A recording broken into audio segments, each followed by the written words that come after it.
হয়ে গিয়েছে। দ্বিতীয়ত যে বিষয় জটিলতা রয়েছে সে বিষয় জটিলতা সেটিকে আমাদের সমাধান করার জন্য সেটি আমরা আলোচনার মধ্যে দিয়ে আমরা সমাধান করব। তৃতীয়ত যে জোর হওয়ার কথা সেটি হবে এবং 25 তারিখ আপনারা হচ্ছেন সেটির আবার দায়িত্ব হচ্ছে বিকালে হস্তান্তর করে দিবেন। এটা আপনারা কথা মানতে পারতেছি না বা আমরা তাদেরকে মানতে পারতেছি না, যেটাই হোক ভাগ হয়ে যাওয়ার কারণে আমরা এটা তাদের কাছে চাচ্ছি যে তারা যে জিনিসটা ভালো মনে করে ওইভাবে তারা করুক, আমরা যে জিনিসটা ভালো মনে করি আমাদেরকে এভাবে করতে দিই, আমাদের আর কোনো কথা নেই। এটাই হচ্ছে, আমরা মারামারি চাই না। গত 3 মাস থেকে আমরা ডিএমপিতে চিঠির পর চিঠি সব চিঠি তারা রিসিভ করছে, কিন্তু ওনারা আমাদের কথায় কান দেয় না। একদম লাস্টে এসে 15 দিন আগে ওনারা ওদেরকে ডাইকে বলছে যে আপনারা মাঠ খালি করে দেন। তারা ওই জায়গায় সিগনেচার করে আসছে যে তারা মাঠ খালি করে দিতেছে, কিন্তু আইসে তারা পোল্টি মারছে ওই হেফাজতে ইসলামের লোকদেরকে নিয়ে। তারা আবার একটা শোডাউন করে মাঠ খালি করে, এবং যারা এটা সমঝোতা করতে চায় তাদেরকে হাসিনার দোষর, তাদেরকে আওয়ামী লীগের দোষর নাম দিয়ে তাদের পদত্যাগ দাবি করে।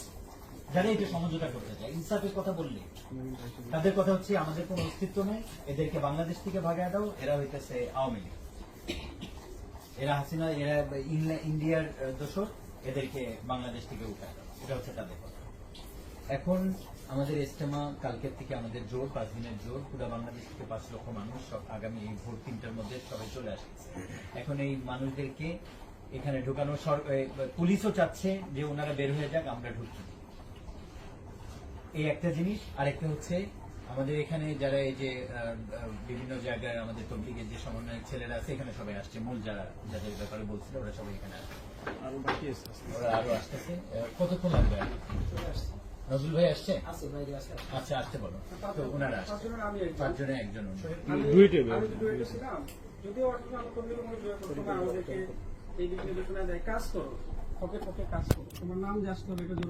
আমরা কিন্তু আসলে আজকে আমাদের জায়গা থেকে আমরা মনে করছি যে আমাদের ভিতরে যে কোনো কারণে হোক না কেন এই যে একটা সংকট একটা তৈরি হয়েছে, আমরা চাই এটার একটা সুন্দর সমাধান।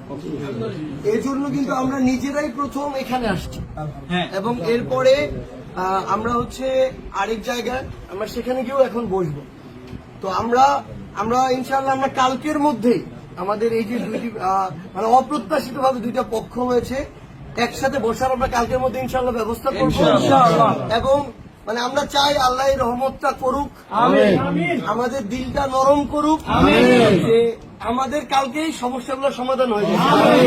তবে আপনাদের জায়গা থেকে যেই একটা অনিশ্চয়তা আরেক পক্ষের মধ্যে কাজ করছে যে এই যে 5 দিনের জন্য আপনারা জোর কালকে থেকে যেটা শুরু করবেন, যেটা 25 তারিখ বিকালে শেষ হওয়ার কথা, একটা পক্ষের মধ্যে হয়তো এই অনিশ্চয়তা আছে যে সেদিন ছেড়ে যাবে কিনা। তো আপনারা যেহেতু আপনাদের জায়গা থেকে কথা দিয়েছেন যে সেই দিন আপনারা 25 তারিখ বিকালে যখন আপনাদের ছাড়ার সময় আপনারা তখনই ছেড়ে যাবেন, আপনাদের এই কথাকে আমরা আমানত হিসেবে নিচ্ছি এবং তাদের কাছে আমরা এই দায়িত্বটা পুরো আপনাদের দায়িত্ব আমরা নিব তাদের কাছে। তাদের পক্ষ থেকে আমরা এটা দায়িত্ব নিচ্ছি যে তারা তাদের সময় মতো এটা ছেড়ে চলে যাবে, এখানে বিন্দু মাত্র অনিশ্চয়তার কিছু নাই। এবং এই কারণে আপনাদেরকে সুন্দরভাবে সুযোগ করে দেওয়ার জন্য তারাও যেন চলে যাওয়া না, বরং আপনাদের হাতে ওই দায়িত্বটা অর্পণ করে যায়, এইটুকু আমাদের মধ্যে আমরা মনে করি। হজরতজি আসার ব্যাপারেও বসায় দেওয়া ব্যবস্থা, এটা আমরা কালকেই বসছি, আমরা চাচ্ছি যেটা কালকেও ওই বিষয়টা আপনাদের সমাধান হয়ে যাক। যদি একটা জায়গায় 2টা হয় 3টা হয়, যত কমে হয় বসে আমরা এটা সমাধান করতে চাই। তবে ইনশাল্লাহ সবচেয়ে বড় কথা হচ্ছে আমরা আমাদের নিজেদের এই যে সকল সমস্যা বা সংকট এগুলা যত দ্রুত যত সুন্দরভাবে সমাধান করা যায় করব। আমাদের সামনে যখন রাষ্ট্রের বিষয় চলে আসবে, আপনারা আমাদের চেয়ে বেশি আমলদার মানুষ, আপনারা এই বিষয়ে বেশি অভিজ্ঞতা রাখেন এবং আমরা আন্দোলনে ঢাকার গুরুত্বপূর্ণ পয়েন্টগুলোতে দেখছি কারা নাম ছিল, আমরা দেখছি কাদের গায়ে কি পরনে ছিল, কে কোন চেহারার ছিল, কারা একজন গুলি খেয়ে সাথে সাথে পড়ে যাওয়ার পর তাকে সরিয়ে আসলে কারা এখানে দাঁড়িয়ে গিয়েছিল। আমাদের চেহারাগুলো মনে আছে, যাত্রাবাড়ির কথা বলি, উত্তরার কথা বলি, মোহাম্মদপুর বলি, বাড্ডা বলি, চেহারাগুলো আমাদের মনে আছে। তো সেই জায়গা থেকে অনুরোধ, যখন আপনারা দেখবেন যে অন্য কেউ দেশের ভিতরের হোক বা বাইরের হোক আমাদের মাধ্যমে কোনো একটা সুযোগ খোঁজার বা আমাদেরকে হেয় প্রতিপন্ন করার সুযোগ পাচ্ছে, আমরা নিজেরা এটা কখনো করে দিব না।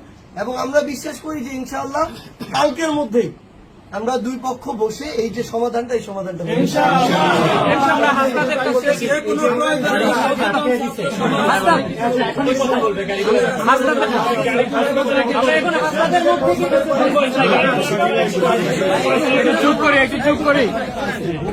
প্রস্তাবের পরে বলতেছি আমরা আগামীকাল ফজরোত্তর নামাজ মাঠে গিয়ে পড়বো।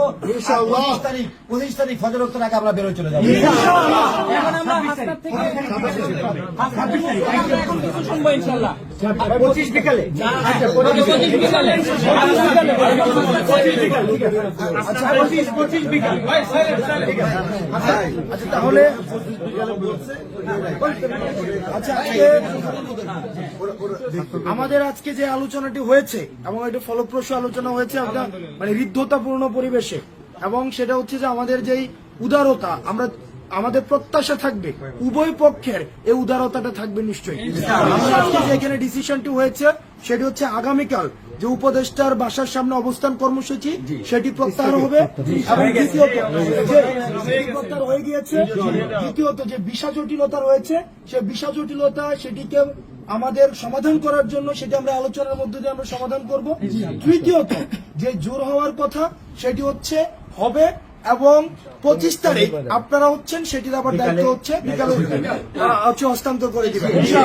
এটা আপনারা কথা রাখবেন, এবং আমাদের যেন নিজেদের মধ্যে বিভেদের সুযোগ নিয়ে তৃতীয় কোনো পক্ষ যেন কখনোই সুযোগটি কাজে না লাগাতে পারে সে সম্পর্কে আমরা সব উম্মাহ আমরা একসাথে আমাদের মূল লক্ষ্য হচ্ছে আমাদের সৃষ্টিকর্তার হচ্ছে কল্যাণ প্রার্থনা করা, আল্লাহর কল্যাণ প্রার্থনা করা। সেজন্য আমরা এই সামগ্রিক কল্যাণের জন্য আমাদের যে সিদ্ধান্ত প্রয়োজন আমরা প্রত্যাশা করি আল্লাহ আমাদের সিদ্ধান্তকে সহজ করে দেবেন।